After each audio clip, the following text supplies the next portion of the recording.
It's February the 21st, 2022. A meeting of the Security Council takes place. Vladimir Putin asks a group of advisors what their opinion is on recognizing the independence of the so-called Donetsk and Luhansk People's Republics, de facto declaring a full-scale war on Ukraine.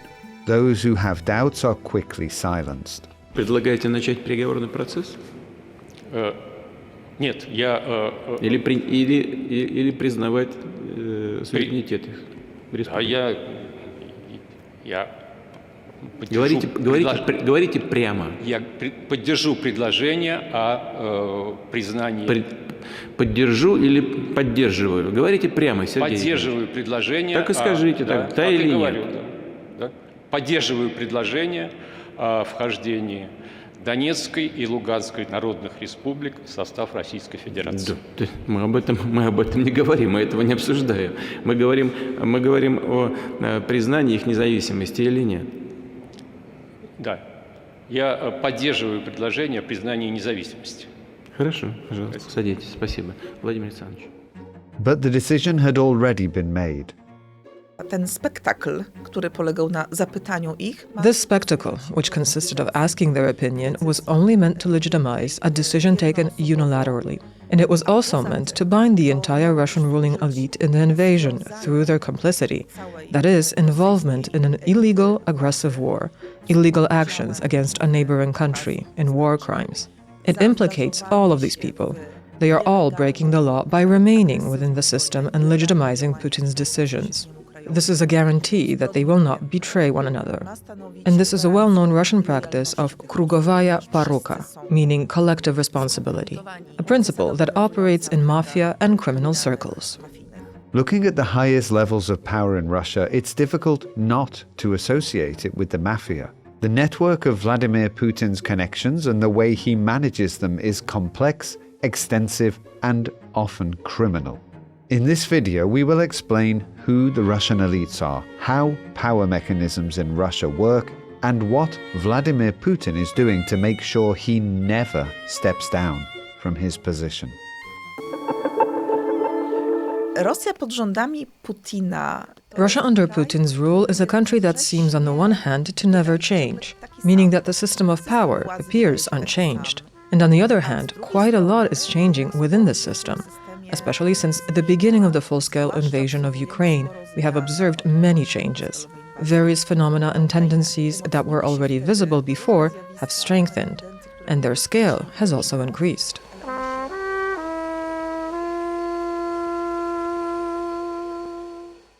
The logic of governing Russia in the Putin era is based on the principle of patrimonialism. This is a concept of a state in which the leader, in this case Vladimir Putin, is the owner of the entire state, its resources, and its people. However, he cannot rule alone. This is where the network of connections comes in. Putin jako właściciel Rosji wydzierżawia kawałki państwa. I think we can safely say that Putin treats Russia as his own property, and he leases out part of the state and sources of corrupt income to people he trusts, who are close to him. Thanks to this patronage, they use not only economic and financial instruments, but also the bureaucratic apparatus, media apparatus, and propaganda to continuously expand their influence within the system. And these key interest groups, centered around the Kremlin and benefiting from Putin's patronage, can appropriate parts of the Russian state. And at the same time, some unknown but probably substantial portion of these incomes is likely passed on to Putin. This means that he is not only the holder of parts of the state, but also the actual owner and beneficiary of some portion of this wealth of the Kremlin's elites. At the center of this web is, of course, Vladimir Putin. An entire network of connections has formed around him. First, let's look at the clans. Te grupy charakteryzują się kilkoma ważnymi cechami. These groups have several important features. First, the patrons of these clientelistic networks have for years had very close relations with Putin. They have access to him, and this is very important because access to Putin is in fact the main determinant of the political position and of specific individuals or groups within the system. Second, clans control economic assets that are strategic from the perspective of the Russian state, such as the defense sector, the agri-food sector, the transport sector, and the energy sector. At the same time, thanks to this access to Putin, they have the ability to lobby in personal policy and the ability to buy clients. Clans have their people within the bureaucratic apparatus, including in very high state positions. There are 5 clans. Each includes high-ranking officials, naturally loyal to Putin. Operating within state structures, they can, for example, push through laws favorable to their interests or manipulate state assets. To jest taki obieg zamknięty. It's a closed circle. Putin enables them to enrich themselves, and then they pay tribute to Putin. Of course, he does not appear anywhere on paper as the owner of these assets, but they repay him, either by moving money outside Russia, or, for example, by buying him expensive palaces in Russia with their own funds, or by financing his partners, buying them expensive apartments, placing them in positions in various profitable companies where they can do little but receive very generous salaries. If we were to visualize it, it would form a pyramid.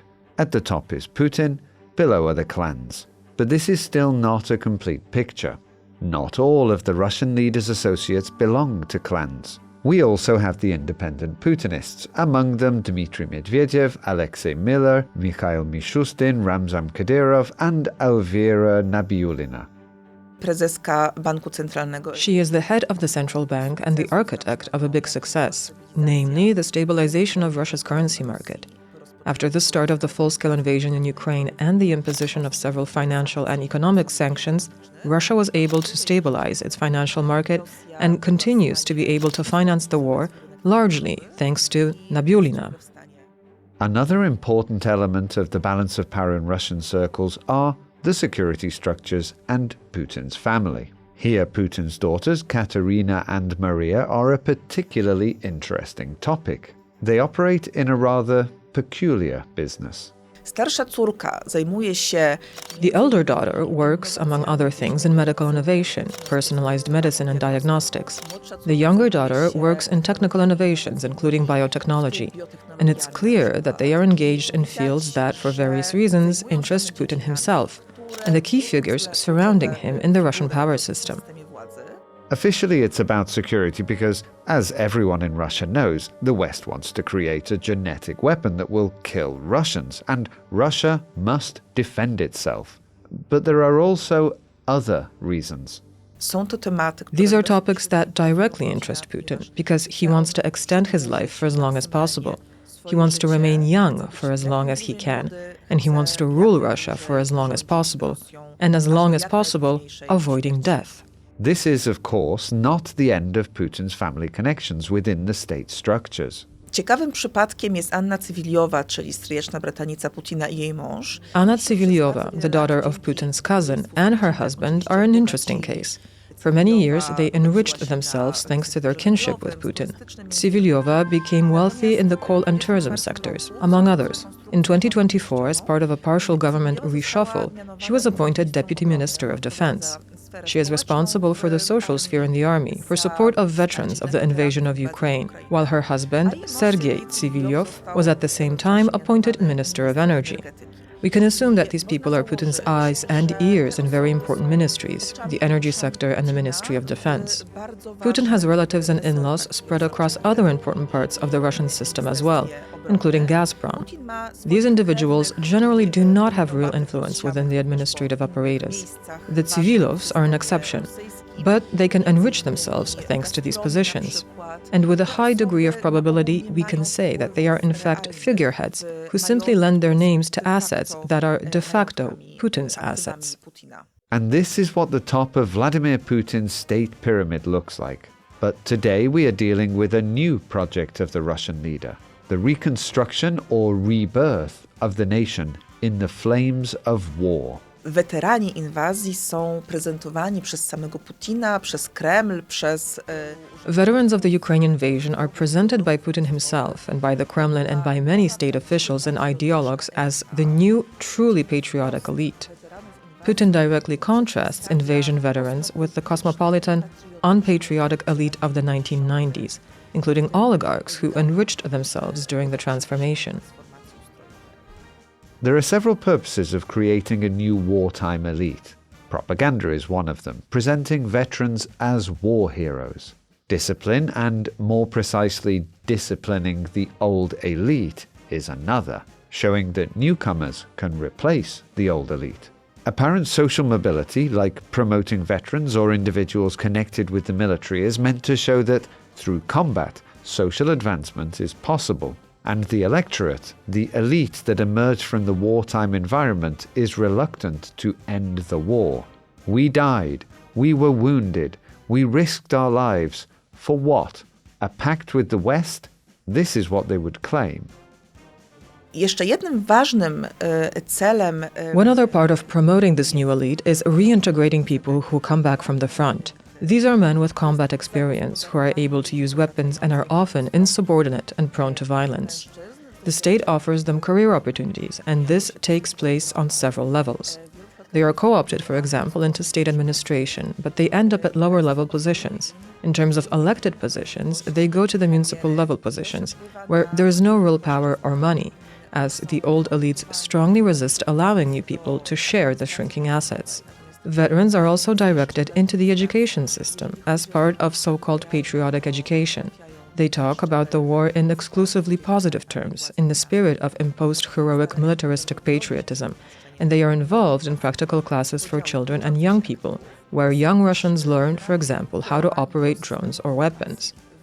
There are also programs meant to facilitate business activity for war veterans, but it's mostly propaganda. In reality, the Russian state does not provide these people with actual career prospects. It remains mainly declarative. However, the state does try, at least superficially and with varying success, to take care of everyday needs of a significant portion of veterans. But they are mostly concerned with how these actions look in the propaganda. Another interesting phenomenon is that some so-called war veterans make bureaucratic careers not because they served at the front, but because they already held positions in the system of power and then legitimized themselves through what was often fictitious service at the front. They did not serve on the front line or see actual combat, they served in special units. But then they returned to the country in the glory of war veterans and received substantial benefits and promotions. So these are not necessarily real soldiers who rose from lower social circles or who came from Russian provinces and achieved real advancement through frontline service. Russian ruling elites are aware that even Putin is not immortal, and that the current state of affairs in Russia will, at some point, end. Therefore, the Russian elite currently has two goals. Cel krótkoterminowy. The short-term goal is to maintain their position in the increasingly fierce struggle for assets, personal security, and influence over Putin's decisions or those of the key figures in the system. The long-term goal is to build their position in the system for the moment when Putin is gone. Then, those who are the strongest, best supported by client networks and possessing the strongest economic base, will be able to take part in the future power struggle. Who has so far been regarded as the second most powerful figure in Russia after Putin, and who is most often tipped to succeed the dictator. For a time, the de facto number two in Russia, immediately after Putin, was Nikolai Patrushev, who was dismissed from his post as Secretary of the Security Council in 2024. There's also Yuri Kovalchuk, the leader of one of the Kremlin clans, who met with Putin during the COVID-19 pandemic and shared his radical and militaristic views. Will these two have any influence on the choice of successor? There are many candidates. First, Prime Minister Mikhail Mishustin, who, according to the constitution, is the second most important person in the state. Mishustin, however, is merely a manager and a technocrat with no influence over many important matters. The following are considered more likely candidates: Dmitry Patrushev, Alexei Dyumin, Moscow Mayor Sergei Sobyanin, and Sergei Kirienko. To jest człowiek, który w końcu lat 90. był przez chwilę premierem Rosji. In the late 1990s, he briefly served as Russia's prime minister. Because of his young age, he was then nicknamed the Kinder Surprise. For years afterwards, Kirienko headed Rosatom, and in 2016 he became deputy head of the presidential administration, responsible for the domestic policy bloc. Until the full-scale invasion, he dealt with elections, regional policy, and similar matters, as well as oversight of online propaganda. However, in recent years, Kirienko has been increasingly assertive in expanding his role in the power system, taking over areas previously reserved for other figures. Among other things, he replaced the deputy head of the presidential administration, Dmitry Kozak, and now oversees foreign policy in regions such as South Ossetia, Abkhazia, and Transnistria. He also supervises the issue of occupied Ukrainian territories, the so-called reconstruction of these areas. And he visited the occupied territories and promoted himself there.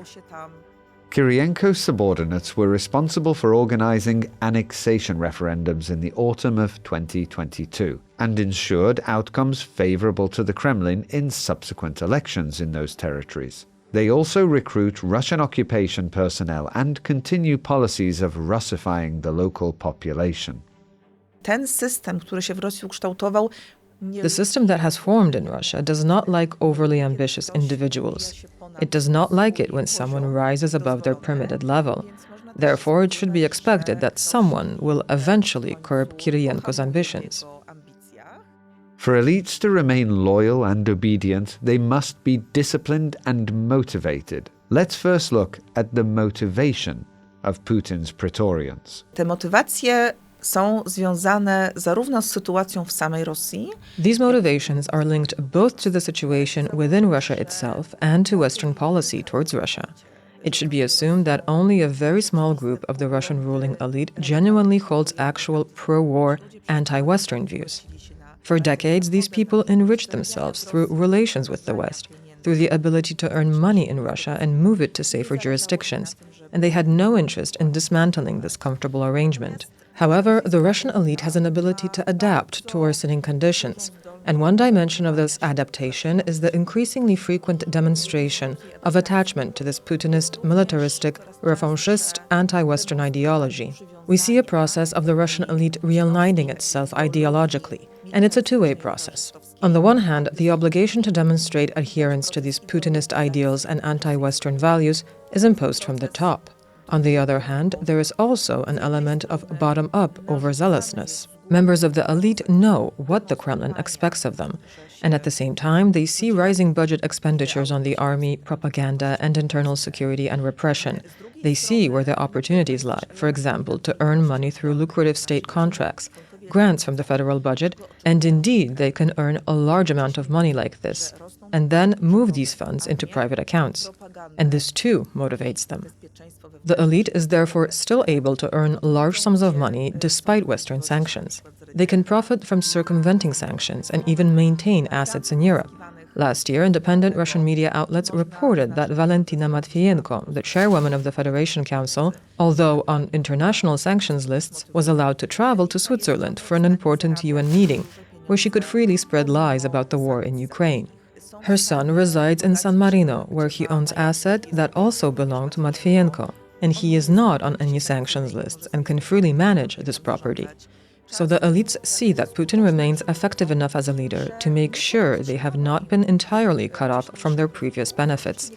Some have lost assets, but most still see that they can profit from the war or have not lost much. But the greatest motivation is, of course, fear. Elita jest pod lupą służb, przede wszystkim FSB. The elite is under surveillance by the services, primarily the FSB. There is a dossier on every member of the Russian elite, and these people are simply afraid to show disloyalty. They fear being accused of disloyalty. At the same time, they do not trust one another, because the reality of the elite is a brutal Darwinist one, and it's been like this essentially since the collapse of the Soviet Union. These are the motivations. But how can the Kremlin elites be disciplined? Do pewnego momentu wystarczało, że ktoś był. For a certain time, it was enough to be loyal, to distance oneself from certain political topics, to obediently earn money or steal within the permissible limits, because everyone must steal in order to be bound by crimes, also a guarantee of loyalty to the Kremlin. However, in recent years, it has turned out that these old rules no longer work. Confiscation of assets on a large scale began under the pretext of fighting corruption, which in reality does not serve to fight corruption, but does serve other purposes. Private assets in Russia began to be nationalized on a large scale, then taken over either by the state or by the relevant private entities, usually the pro-Kremlin clans. The so-called fight with corruption in Russia has always existed under Putin, and was never about combating corruption. It was rather about showing society that the good Tsar punishes the bad boyars who rob the people. Meanwhile, the real corruption, the greatest corruption at the pinnacle of power, is still taboo.